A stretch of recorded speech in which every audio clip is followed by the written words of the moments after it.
Sila yung madalas mabunganga. Yung kala mo machine gun yung bibig nila kung rumatrat no? Yung mapapatakip ka na lang ng tenga dahil di mo siya mapigilan. Yung gustong gusto mong magpaliwanag pero di ka makasabat. Ano ba yan anak? Gabing-gabi na. Bakit lumabas ka pa? Shh! Shh! Shh! Ay nay, di ba pinabili niyo ako ng toyo? Hehe.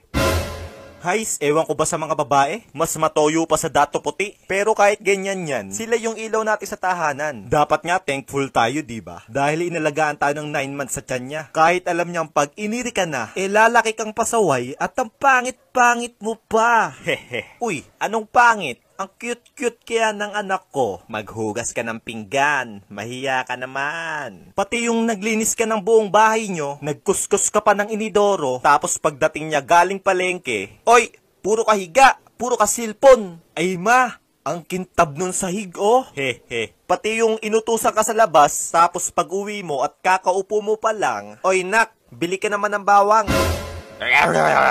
Sige po ma, basta sa akin sukli. Hehe. Ano akala mo sa akin? Nagtatain ng pera? Ma, yung sinabi nyo pong itatago nyo ng yung napamaskuhan ko, nasan na po? Ngayon naniningil ka. Kung singilin ko kaya lahat ng pinakain ko sa iyo. Sabi ko nga po hindi na, hehe. Pero wag kayo. Alam nyo yon, sa milyon-milyong chef sa mundo, pero luto ni nanay is my favorite. Saka napansin nyo ba? Parang may magic si nanay natin. Yung pag may hinahanap ka at di mo makita, Nay, nasan yung favorite shirt ko? Nak, nandyan lang yon. Nay, wala talaga dito. Pag yan nakita ko, makikita mo hinahanap mo. NANI? Ano to, ha? What the?